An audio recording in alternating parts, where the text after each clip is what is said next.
Hello everyone! Today we're getting back to one of my most favorite multiverses at the moment. And let me tell you that this episode of Maxidy's Skibidi Saga was just amazing, and it scratched my brain a lot. And trust me, what you will see in this video will be just as much entertaining and unpredicted. Where did Plungerman find himself this time, and what kinds of troubles did he run into? What is the precious secret about Skibidi toilets that he found in this episode? And what was the meaning of the eerie words that were said to him by Skibidi Mutant?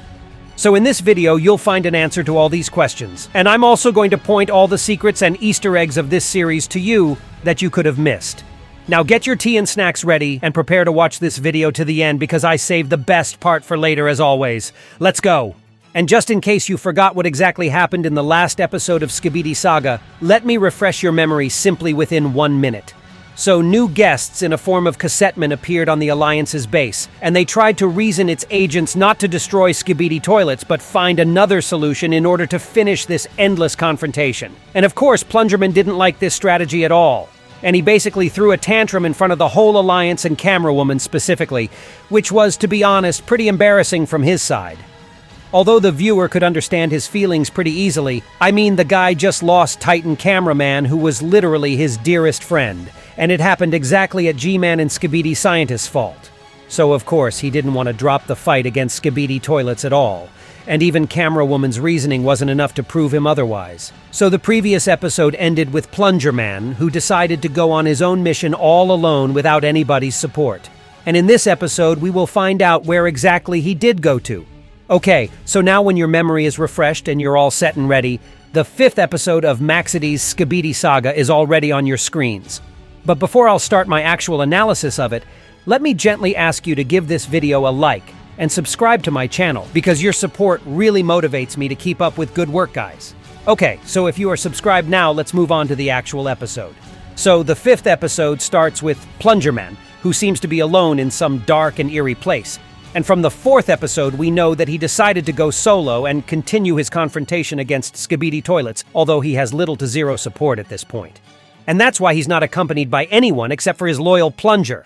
Okay, but where did he turn out to be, though?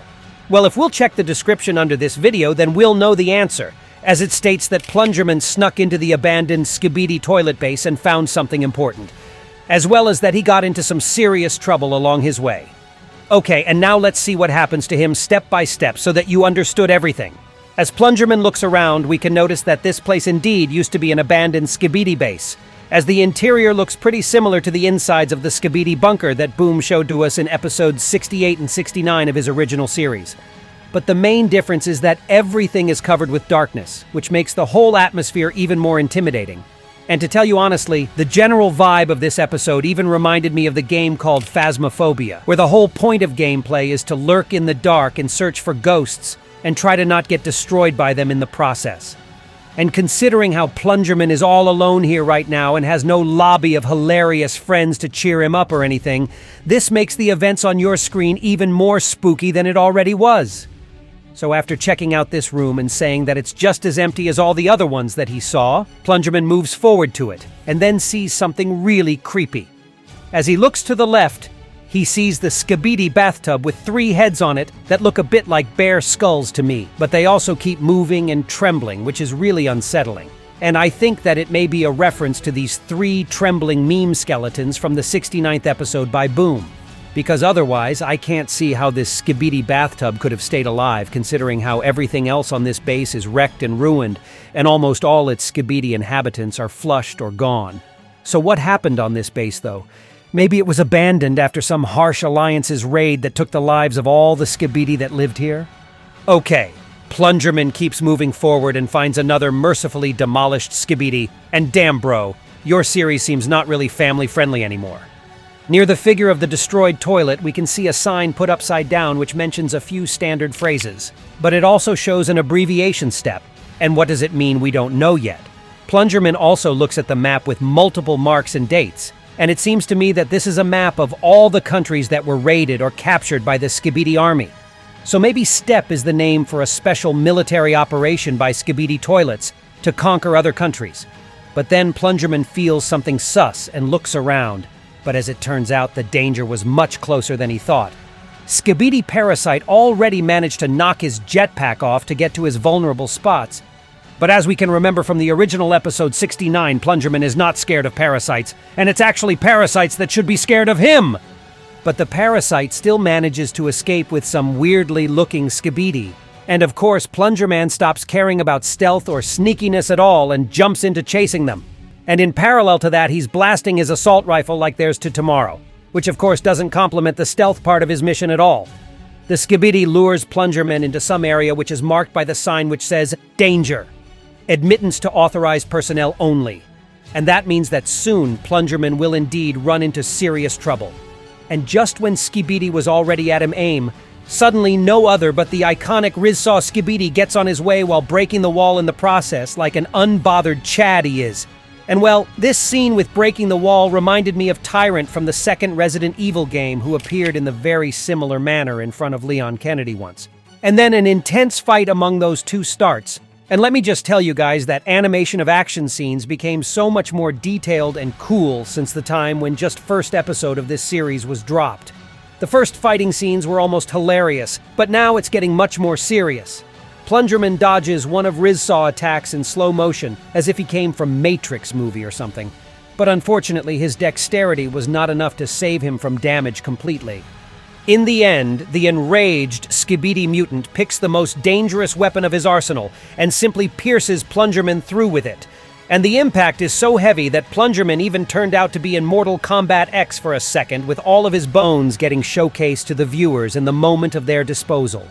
And while it looked like there is no hope for Plungerman and that he's meant to get eliminated here all alone, suddenly our old friend Polycephaly enters the scene and shows the Rizzsaw prick who's the real Chad in town is. He teases him and tells him to pick an opponent of an equal height and size. And in response to this, the Skibidi mutant kicks the motionless body of Plungerman, which made me pretty angry to tell you honestly, and moves slowly towards the big TV man. Two bros are walking towards each other as if they came from JoJo Bizarre Adventures or something like that, and in general this whole scene looks really anime-like. Rizzsaw Mutant tries to pull the same trick with Polycephaly as he did with Plungerman. But TV Man simply sends his own gift back to him and then just demolishes the freak in the melee combat. He gets ready to finish him off with the power of his screen, but the mutant still manages to spoil the fun for him and sticks one of his katanas to TV Man's screen, to which Polycephaly reacts in his usual manner. And then something totally unexpected happens, as Skibidi Mutant tells him, "Return to your makers or be destroyed." And he says it in real English and not in Skibidi language.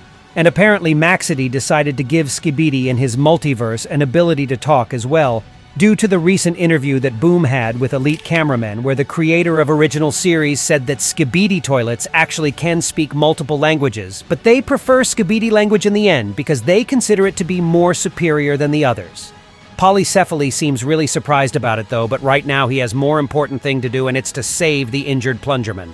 And apparently we're not going to lose our favorite cameraman yet, because how could he even pass away after such a hilarious dialogue? And Polycephaly definitely has his point here, because if it wasn't for him, Plungerman wouldn't be with us anymore.